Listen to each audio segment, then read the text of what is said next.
is Mrs. McKelvy back again with the next chapter in the story of Dr. Dolittle. I've got my pajamas on today because today is pajama day for my school. So if you'd like to go and get your pajamas on and join us, we'll give you just a minute. Just press pause on the video and we'll wait right here for you to get all nice and cozy and ready for the story.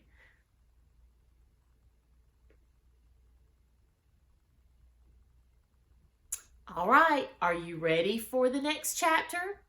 Well, let's think about where we were yesterday when we left off. Dr. Dolittle and his friends were on the pirate ship and they had discovered a locked room. Do you remember what was in that room? Well, they don't know for certain, do they? They only know because Tutu was listening at the door and he said he thought there was a child in the room. Well, let's get to our chapter and find out. Today's chapter is called The Ocean Gossips. Right away, an axe was found, and the doctor soon chopped a hole in the door big enough to clamber through. At first, he could see nothing at all. It was so dark inside, so he struck a match. The room was quite small, no window, the ceiling low. For furniture, there was only one little stool. All round the room, big barrels stood against the walls, fastened at the bottom so they wouldn't tumble with the rolling of the ship. And above the barrels, pewter jugs of all sizes hung from wooden pegs. There was a strong, winey smell, and in the middle of the floor sat a little boy about 8 years old, crying bitterly. "I declare, it's the pirates' rum room," said Jip in a whisper. "Yes, very rum," said Gub Gub. "The smell makes me giddy." The little boy seemed rather frightened to find a man standing there before him and all those animals staring in through the hole in the broken door. But as soon as he saw John Dolittle's face by the light of the match, he stopped crying and got up. "You aren't one of the pirates, are you?" he asked. And when the doctor threw back his head and laughed long and loud, the little boy smiled too and came and took his hand. "You laugh like a friend," he said, "not like a pirate.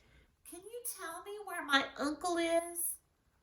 "I'm afraid I can't," said the doctor. "When did you see him last?" "It was the day before yesterday," said the boy.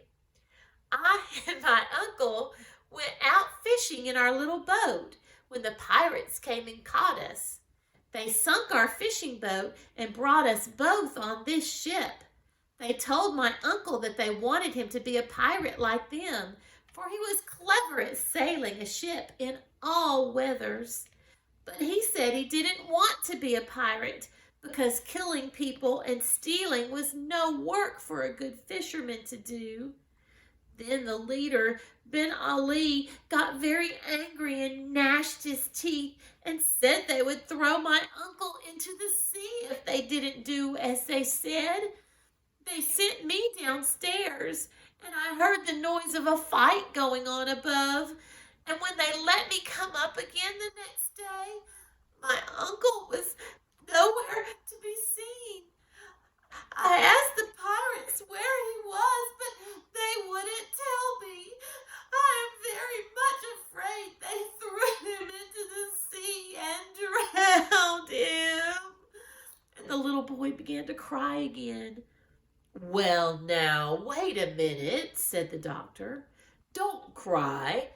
Let's go and have tea in the dining room and we'll talk it over. Maybe your uncle is quite safe all the time.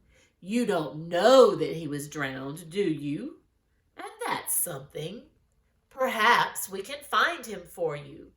First, we'll go and have tea with strawberry jam, and then we'll see what can be done." All the animals had been standing around listening with great curiosity, And when they had gone into the ship's dining room and were having tea, Dab Dab came up behind the doctor's chair and whispered, "Ask the porpoises if the boy's uncle was drowned. They'll know." "All right," said the doctor, taking a second piece of bread and jam. What are those funny clicking noises you are making with your tongue?" asked the boy. "Oh, I just said a couple of words in duck language," the doctor answered. "This is Dab Dab, one of my pets." "I didn't even know that ducks had a language," said the boy. "Are all these other animals your pets too? And what is that strange looking thing with two heads?" "Shh," the doctor whispered. "That is the push me pull you. Don't let him see we're talking about him. He gets so dreadfully embarrassed. Tell me, how did you come to be locked up in that little room?" "The pirates shut me in there when they were going off to steal things from another ship. When I heard someone chopping on the door, I didn't know who it could be. I was very glad to find it was you. Do you think you will be able to find my uncle for me?"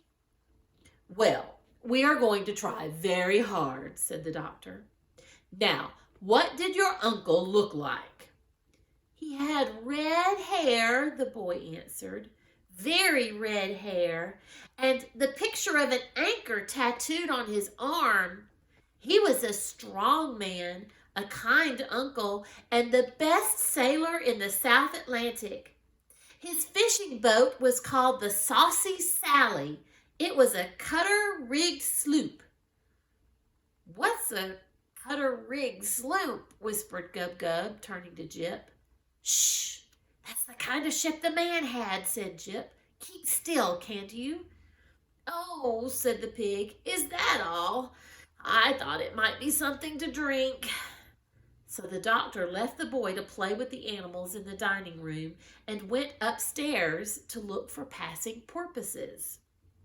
And soon a whole school came dancing and jumping through the water on their way to Brazil.